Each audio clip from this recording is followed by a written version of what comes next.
बहुत बहुत धन्यवाद साहब। धन्यवाद जी। श्रीमती सुप्रिया सुले जी। Thank you very much, sir. I stand here on behalf of the Nationalist Congress Party to support the Jammu Kashmir reservation and the reorganization amendment bill, sir.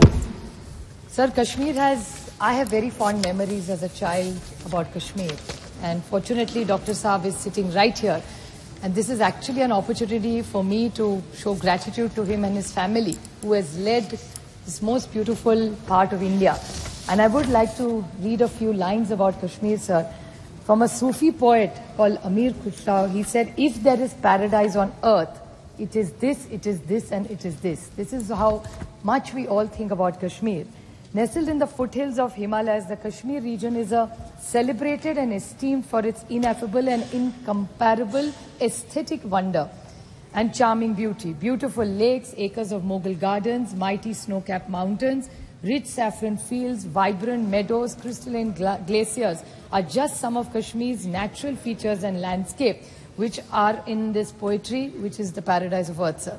However, Kashmir's paradise in many ways brutally violated and its peace has been plundered for various reasons, sir. But the flourishing meadows, stark mountains and the vast fields, motives of freedom, but with hundreds and thousands of military forces scrutinizing Kashmir, freedom feel like a faraway and an elusive force. Nonetheless, beyond each blossoming tulip, flower fields and wild-eyed smile lies a story of Kashmir. Kashmir is essentially a region of stark contrast. It's actually a story of paradoxes.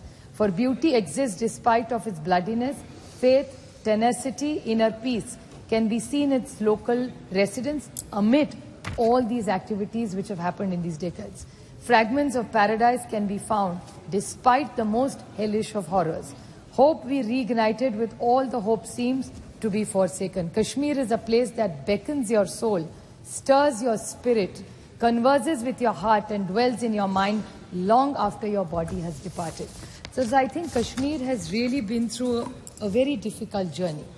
And administration is something which is continuity. Yes, it has had its red spots, black spots, it has had its moments, and I think unanimously everybody has contributed to the journey of Kashmir. So I think we can't just isolate one bad story to the glorious part and the contribution in India's development, tourism, growth, beauty story, cultural story of India will be always incomplete without Jammu, Kashmir and Ladakh. So I think now we really need to look at the larger picture. We have to stop being a prisoner of the past and history. Because every time I see the Bharatiya Janata Paksha, I saw the leader speaking, the first person from the Treasury bench. I thought he'll enlighten us with what is achieved in the last 4 years. But I couldn't hear much from him, unfortunately.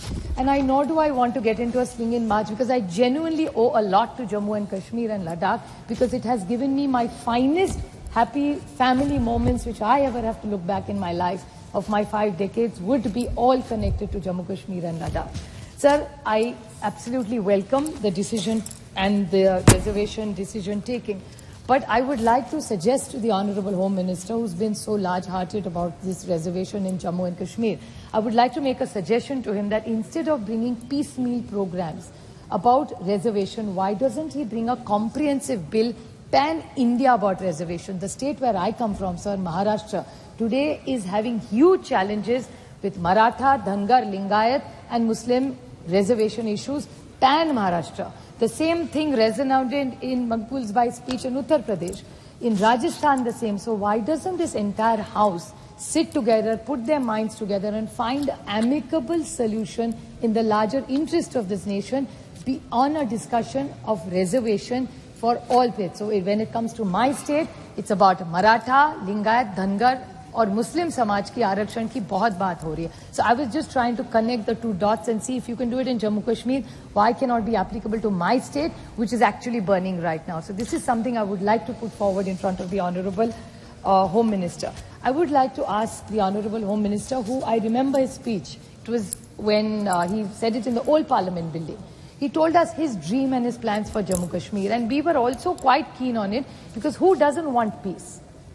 So we all thought, and we had put our hopes in him, and hoping that there'll really be a huge change in Jammu Kashmir, the lifestyles of the people. And I would like to ask, and I remember him committing to good investments on the floor of the house in the old building and to elections. Unfortunately, that has not happened, and I would like to put the urban local bodies, which Saugata Babu said in his speech, I would like to take that point forward, that the urban local bodies elections which were to be held in Srinagar have been postponed, and the excuse given or the reason given would be delimitation. Now, had they not thought about this before? And 4 साल हो गए sir, delimitation का तो homework पहले भी कर सकते थे. So what is the reason that you want to give them freedom, you want a democratic country?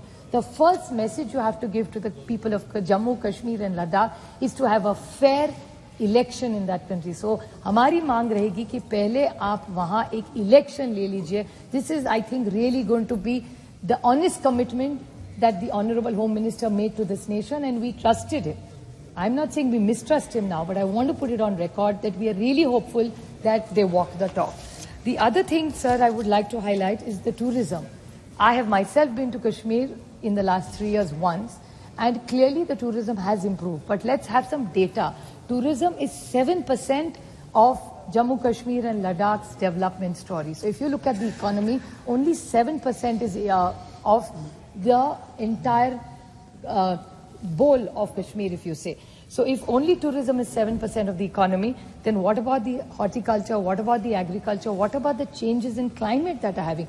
हमारे भी किसान दिक्कत में है महाराष्ट्र में because of climate change. The same issue continues to happen in Jammu, Kashmir and Ladakh. So what is there a plan this government has vis-a-vis climate change with agriculture and horticulture, and what are their plans for Jammu Kashmir considering they don't have a government in place?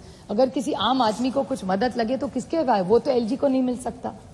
So what is the plan they have for all these, like kisan ho, yuva ho, mahila ho, like they say that is the new dharma of the BJP. So we really want to see them walk the talk for all these 4 verticals that they are. Unemployment, like Saugata Babu said, unemployment is at its peak in India, and so is it in Jammu Kashmir. So what specific intervention are they doing for unemployment? And one point which is alarming in Kashmir today is electricity. आज धरने हो रहे हर जगह जम्मू कश्मीर और लद्दाख में. श्रीनगर में 10-10 घंटे का पावर कट होता है sir. So what has really happened in the last 4 years? What magic has happened? If there is no electricity, how are all the other things going to work? So these are some things which I'm sure the Honorable Home Minister would throw some light and enlighten us on how these things are going to be taken forward. And if there is a gap of electricity, एक बार India में कहते हैं there's a surplus of electricity. So national grid से क्यों जम्मू कश्मीर लद्दाख में नहीं जा रहे बिजली? Why do people, our brothers and sisters and our children in Jammu Kashmir have to suffer with no electricity for 12 hours in a place like Srinagar? अगर श्रीनगर में 12 घंटे बिजली नहीं है तो बाकी के जो छोटे छोटे गांव है वहां क्या होता होगा sir? So this is something we need to really discuss. The other big point which I was coming which is my last point, sir, that yes, things are better, but that doesn't mean they are okay.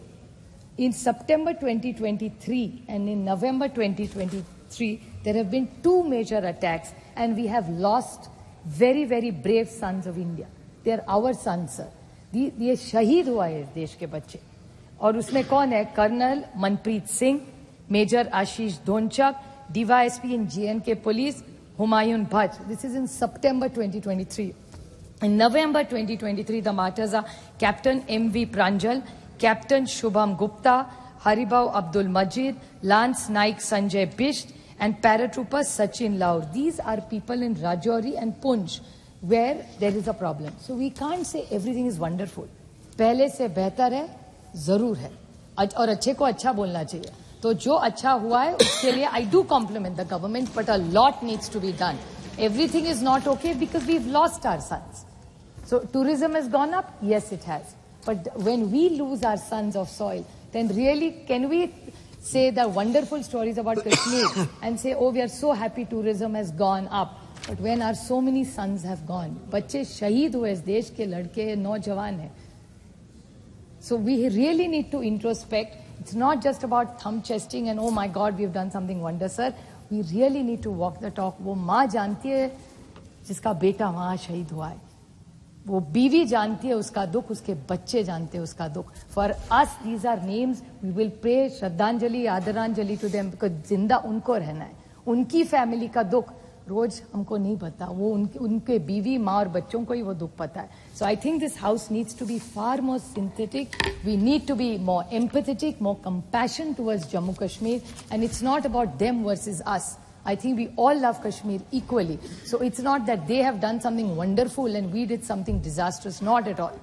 And let's put some data. Kashmir was always very tourist friendly. People hosted us, they opened their homes to us. So they have been wonderful, proud Indians. And I would like to talk about Farooq Abdullaji's family's contribution in making sure that Kashmir remained an integral part of India. If it happened, I will put it on record. It's only because of his family and the commitment at that time that Pandit Jawaharlal Nehru did in the United Nations, and Lord Mountbatten's contribution at that time, the way they negotiated it, that they stayed with us, they loved, and all the reason for many, many decades that there was no violence there is the contribution of Dr. Farooq Abdullah and his entire family. So I would like to so it's a combination. And it's not only that, even the Mufti family. आज ये इनके खिलाफ बोलते हैं, but कभी तो एक थाली में खाना खाया ना. Abdullah family also was their partners, and so were the Muftis. So today it's not fair that just because they are on this side, they've done a bad job, and if they are on that side, they have a good job. I think अच्छे को हम भी कह सकते हैं, तो आप भी थोड़ा बड़ा दिल दिखाइए. And I think we are committed to contributing and supporting this government in whatever way we can, in a small way that we can, to make sure that the peace, happiness of Kashmir comes back, and every Indian who's so proud of this jewel in our crown, to make sure it's a safe place and it's a secure place, and every child gets a good quality education, every senior citizen has good freedom, he has to have good quality hospitals there without power cuts. So I think it's a large picture. Many things have been discussed. These are two small steps in the larger good of Kashmir, but still lot more needs to be done. So it's not, and we would prefer that these decisions get taken in their own assembly. Why should we do decisions for somebody else's assemblies? We are only looking at India as a piece. We don't want to take state decisions. Unfortunately, sir, today even during question hour, assembly ke sawal hum parliament mein chinta kar rahe. I think I remember, and I'd like to quote Arun Jaitley ji, who used to always support cooperative federalism. I think I miss Arun ji so much in the House and Sushma ji both, because if there were two leaders in the BJP who believed in cooperative federalism, were Sushma ji and Arun ji. And I think we would like to remember them, and I hope from what I've said, the BJP remembers their senior leaders who really fought for cooperative federalism and gives the fair rights to the people of Jammu, Kashmir and Ladakh, which were an entire state by itself, which is broken into three. But abhi jo ho gaya, no point disagreeing or agreeing with what has happened. But I hope the BJP and the central government is committed to bringing up all the glory of Jammu, Kashmir and all the people, giving them a fair and a happy life in the future. Thank you, sir. Thank you very much. Sri Hasnain Masoodi ji. बहुत शुक्रिया जनाब. जनाब आज बाबा-ए-कौम